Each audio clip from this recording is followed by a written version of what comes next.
How far can your imagination go? Can it go as far as creating your own strange and eerie TV show on a static TV? For our sake, I hope it does.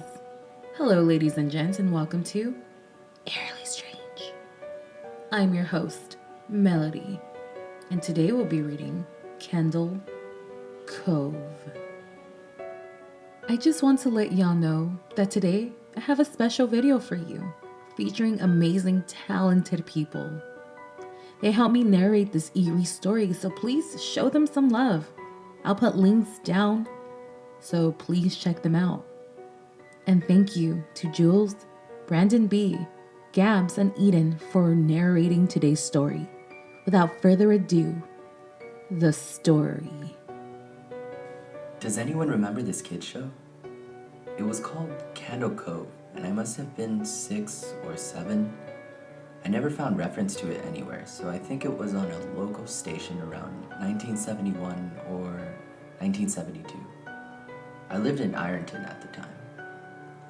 I don't remember which station, but I do remember it was on at a weird time, like 4 p.m. It seems really familiar to me. I grew up outside of Ashland and was 9 years old in 72. Cove. Was it about pirates?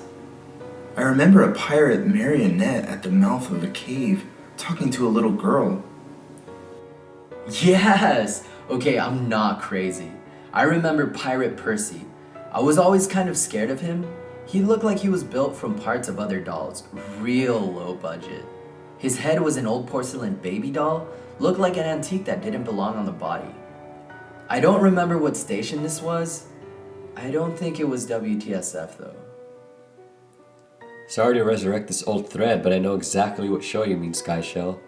I think Cove ran for only a couple months in 71, not 72. I was 12 and I watched it a few times with my brother. It was Channel 58, whatever station that was. My mom would let me switch to it after the news. Let me see what I remember. It took place in Cove, and it was about a little girl who imagined herself to be friends with pirates.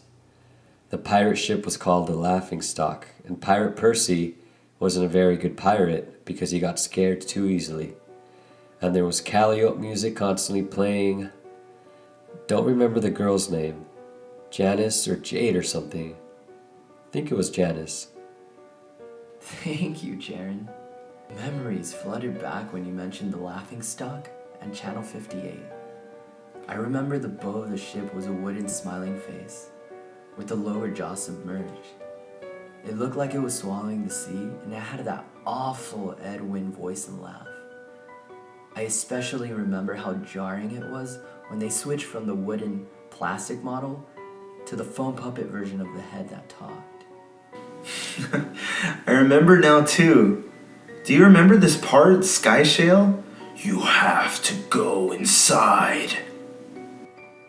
Ugh, Mike, I got a chill reading that. Yes, I remember. That's what the ship always told Percy when there was a spooky place he had to go in. Like a cave or a dark room where the treasure was. And the camera would push in on Laughingstock's face with each pause. You have to go inside.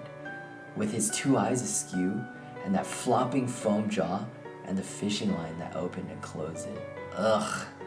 It just looks so cheap and awful. You guys remember the villain? He had a face that was just a handlebar mustache above really tall, narrow teeth. I honestly thought the villain was Pirate Percy. I was about 5 when this show was on. Nightmare fuel. That wasn't the villain, the puppet with the mustache. That was the villain's sidekick, Horace Horrible. He had a monocle too, but it was on top of the mustache.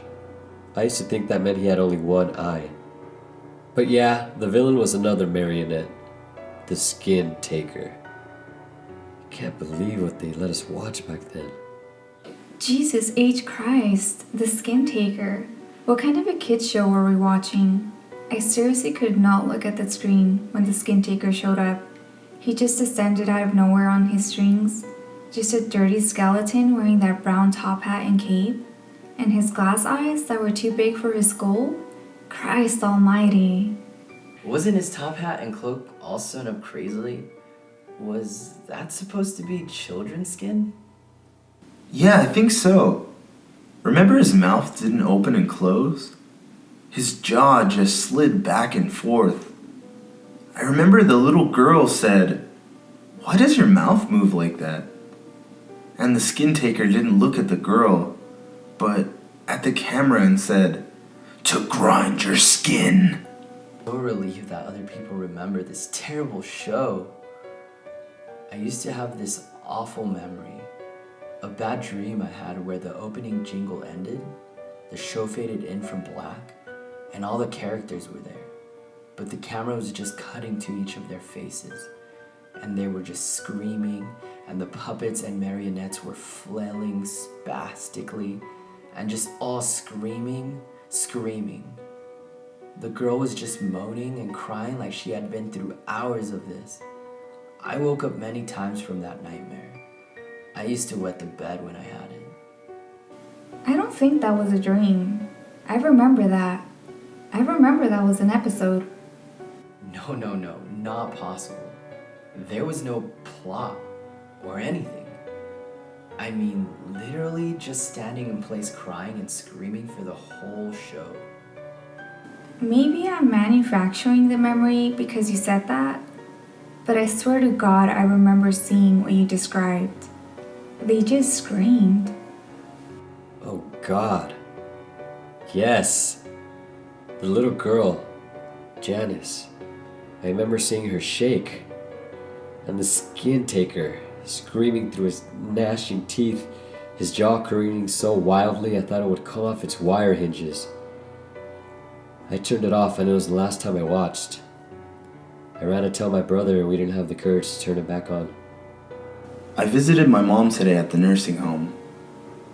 I asked her about when I was little in the early 70s, when I was 8 or 9, and if she remembered a kids show, Cove.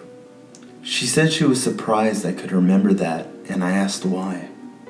And she said, "Because I used to think it was so strange that you said, 'I'm gonna go watch Cove now, Mom.'